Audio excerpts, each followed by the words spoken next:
Harap na sa pagdinig ng Kamara si Attorney Raymond Fortun para depensahan ang siklistang kinasahan ng baril ng isang retiradong pulis sa Quezon City.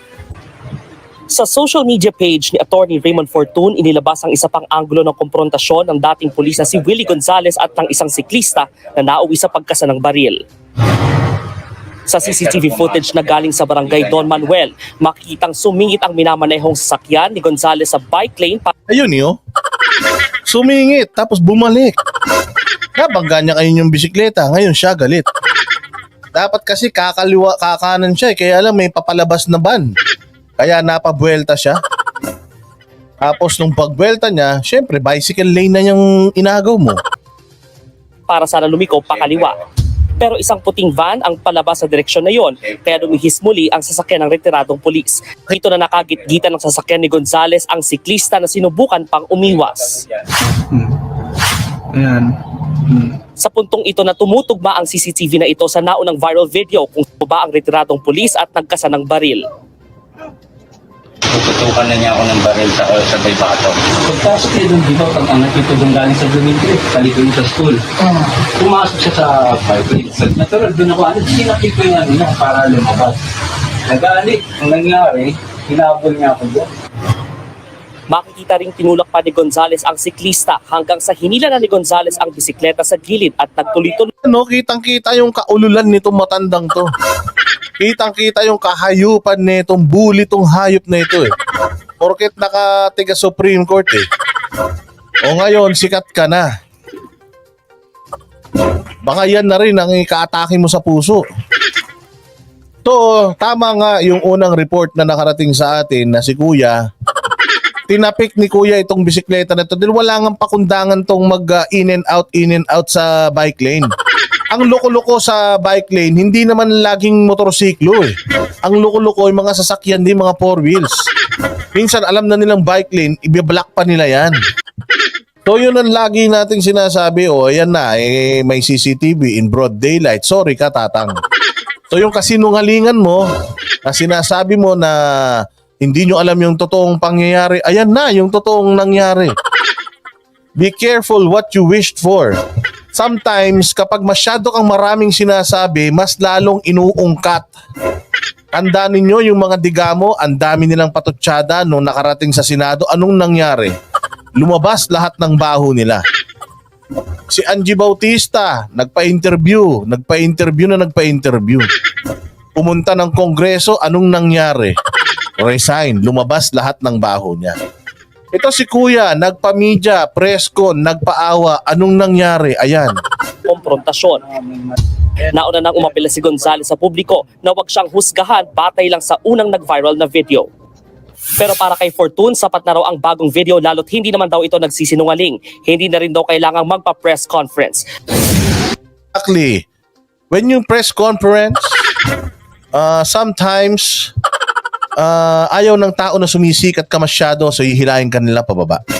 Hanapan ka nila ng butas. Kaya nga si Bongbong Marcos, hindi siya umattend sa mga debate noong kampanya kasi alam nila na papalpak siya. Bakit mo pa hahayaan na pumalpak yung kandidato mong palpak? O di malakas naman tayo sa tao, sikat naman tayo. Bakit ka pa aatin ng debate?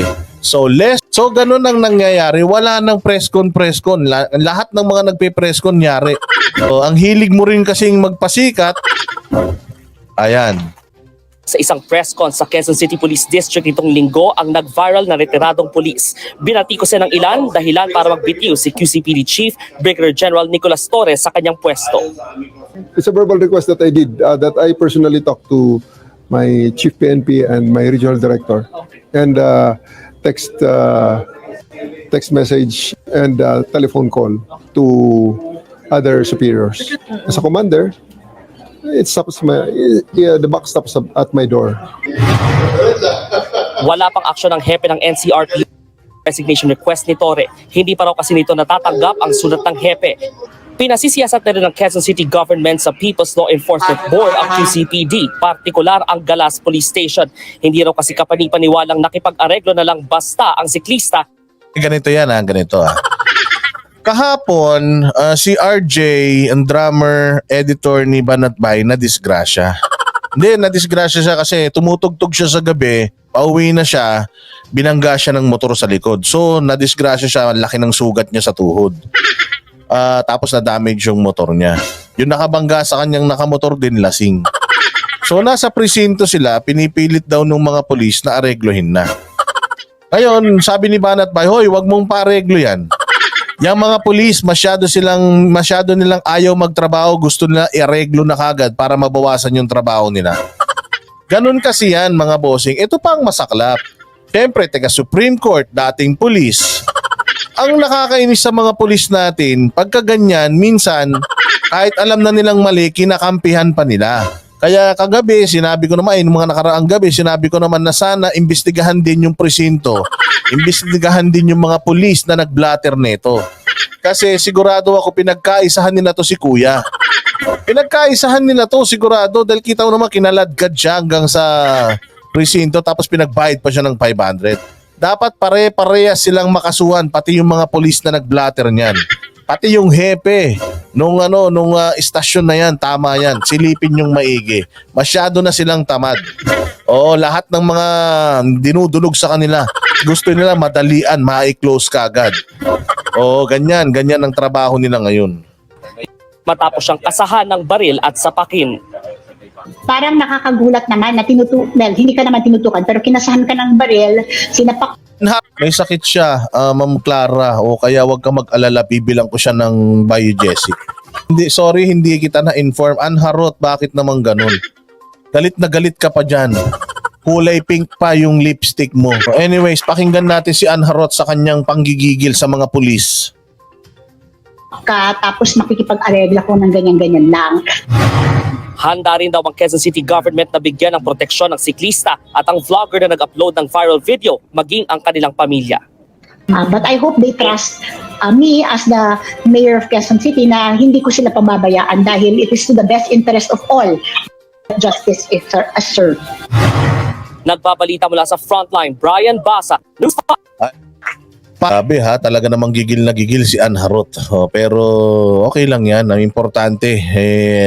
Sabi ko nga sa inyo di ba sinabi nitong ni Lolo, ni Bunot Bay. Sabi ni Bunot Bay, kayong mga vlogger, maging responsable kayo. Eto, naging responsable na po kami. Kinontent namin kayo araw-araw para ma-expose ang kahayupan nyo.